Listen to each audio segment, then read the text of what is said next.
Paulo, eu não sei dizer, porque eu vou começar com o meu disclaimer óbvio, que hoje em dia no jornalismo opinativo anda em falta ou em baixa, né? Eu não sou especialista na área. O que eu percebo, e eu tenho feito algumas perguntas que alguns consideram incômodas e estão interditando o debate, rotulando os outros de negacionista, o que eu percebo é que houve muita arrogância, muita tentativa de monopólio da ciência, da fala em nome da ciência e até mesmo da preocupação humanitária ou com a saúde dos outros, né? E de maneira muito imprudente, muito pouco científica, muito pouco jornalística, né? Então, o que eu estou querendo dizer com essa introdução é o seguinte: venderam, isso é inegável, vamos voltar lá atrás. Não vou nem dizer que venderam 15 dias para achatar a curva, depois a gente vê como fica, porque nesses 15 dias, para ver como é que fica, a única parte ruim realmente são os primeiros 600 dias. Depois a gente até se acostuma. Agora, venderam a vacina como a grande panaceia. Venderam, né? Isso é fato. Criou-se ali um clima de torcida de futebol. Você é da cloroquina ou da vacina? Como se fossem coisas concorrentes e depois não podia fazer mais nenhuma pergunta, nenhum questionamento sobre a vacina. Qual é a qualidade, qual é o tempo, é experimental, houve a fase 3, tem algum tipo de coisa que foi jogada para baixo do tapete e a gente deveria saber, estão tendo efeitos colaterais, estão tendo óbitos, por que isso está sendo de alguma forma mascarado? Ou seja, todo mundo virou de repente uma espécie de lobista das vacinas. E aí, se você fizesse qualquer pergunta nesse sentido, você era anti-vax, ou seja, você era parte daquele movimento meio hippie que começou lá na década de 60, 70 para ser mais preciso, que você condena vacinas em geral, né? Poliomielite, coqueluche, sarampo, você é contra a vacina. Então tudo isso foi uma grande baboseira.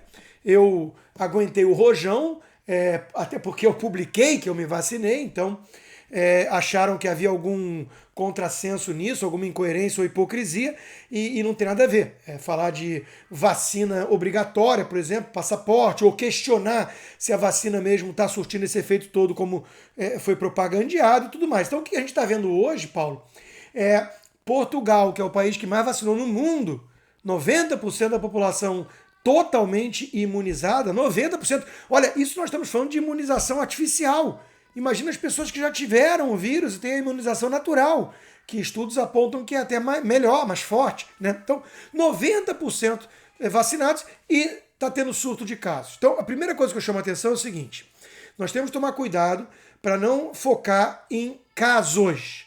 Porque justamente a vacina, isso já ficou claro, não impede contágio nem disseminação.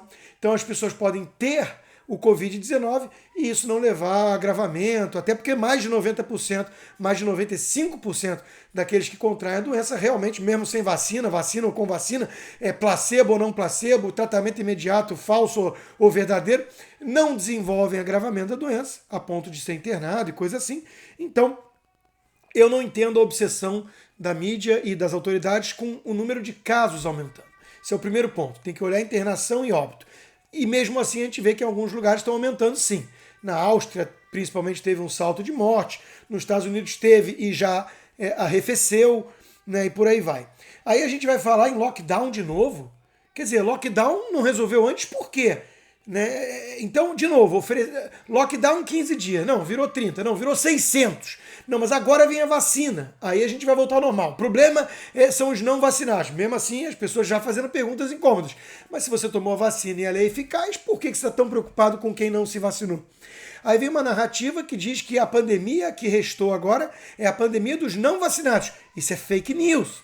Isso é fake news. Você pode até ter, em termos proporcionais, mais gente que não tomou vacina tendo problema de internação. Mas como 90% tomou vacina em Portugal, 66% na Áustria, a Europa como um todo em torno de 70%, é óbvio que os surtos e mesmo as internações e mortes são, na maioria dos casos, pessoas vacinadas. Então, ofereceram um produto milagroso que fracassou. Fracassou. Esse é outro ponto que nós temos que trazer para o debate. E aí vem um outro aspecto final que eu queria trazer, na verdade dois. O primeiro é, morte zero como meta de política pública é algo desejável? Eu sei que isso pode parecer insensível de perguntar, pode ser politicamente incorreto de afirmar, mas assim, eu tenho lembrado isso também desde o início da pandemia.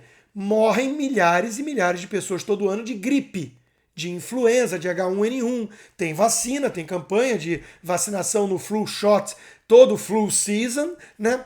E mesmo assim milhares de pessoas vão a óbito. E ninguém para tudo, ninguém tranca todo mundo em casa, ninguém destrói a economia, porque entende-se que um número de pessoas morre. Ainda mais em faixa etária elevada, em comorbidade, morre de gripe. Assim como morrem 30 mil pessoas por ano em acidente de trânsito no Brasil. E nos Estados Unidos, mais ou menos, a mesma ordem de grandeza. Sendo que aqui tem muito mais carro, né? Então, assim, ninguém proíbe carro na rua. Então, como política pública, a gente tem que ser frio, olhar estatísticas, pesar prós e contras e ser realista. Então eu me preocupo que na mentalidade de alguns estão considerando que tem que ser morte zero. Senão nunca vamos voltar ao normal. Isso é loucura. Isso me parece loucura, né? E por fim,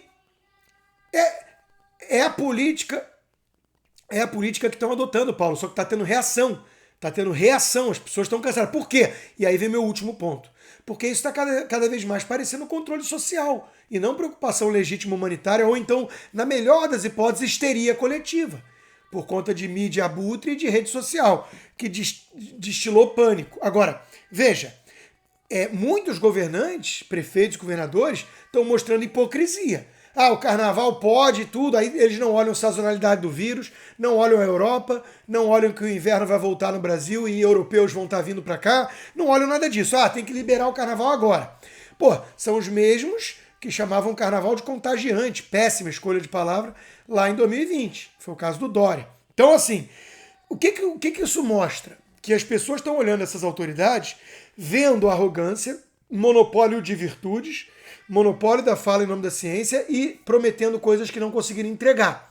E, de novo, pedindo mais um voto de confiança. Não, eu vou só aqui invadir as suas liberdades todas, a sua vida, destruir teu emprego, mas confia em mim que dessa vez vai. Não tá colando. As pessoas cansaram com razão. A história do Pedro e o lobo. Depois do 6º grito de que tem um lobo no quintal, a mãe já não acredita até o dia que apareceu um lobo. Então, assim, esses prefeitos, esses governadores, eles foram arrogantes porque eles politizaram a pandemia desde o começo. Eu acho, você não perguntou para mim, perguntou para a Bruna, eu acho a decisão de permitir ou não o carnaval muito polêmica. Não é trivial. Isso depende do tamanho da cidade, do quanto isso movimenta a economia. Não é trivial. Agora, eu posso dizer isso, porque desde o início eu estou pedindo humildade. Eu não estou chamando os outros que discordam de mim de negacionista ou de genocida. Então, esses prefeitos e governadores estão numa situação de bico, numa sinuca de bico, numa situação muito delicada. Eles falaram, eu falo em nome da ciência e quem discorda de mim é negacionista. Eles falaram, vacina no braço, cala a boca, não questiona e tudo vai voltar ao normal. E não conseguiram entregar. E eles falaram que economia fica para depois, o depois veio e eles culpam o governo federal pelo depois e agora querem falar em carnaval. Então, eles estão num labirinto porque eles só vivem de narrativas, eles criaram um labirinto de narrativas. E agora eles se contradizem o tempo inteiro. Então, eu não tenho resposta fácil, Paulo, mas eu posso dizer isso com muita humildade, assim como a questão da vacina. Eu me vacinei. Isso quer dizer que eu acho que vacina é a cura para tudo? Não. Desde o início eu mostrei-me cético em relação a isso. Eu não quero vacinar meu filho, que tem 4 anos e é uma faixa etária que mostra quase risco nulo de vida em relação ao Covid. Tenho 1000 outras preocupações com meu filho, por exemplo, natação. Ele tem que ir para natação, em vez de ficar em casa por Covid, porque morrem 4.000 pessoas por ano nos Estados Unidos afogadas. Então, eu tenho outras prioridades com meu filho. Então, esse debate é um debate maduro, é um debate sério. Né? Risco e benefício, o que é conhecido, o que não é, o que está transparente, o que estão interditando no debate. Isso é a minha postura desde o início na pandemia. Não é a dos que chamam os outros, inclusive a mim, de negacionistas. Então, esses têm um problema sério, porque eles têm que explicar muita coisa. Eles devem muitas explicações acima de tudo.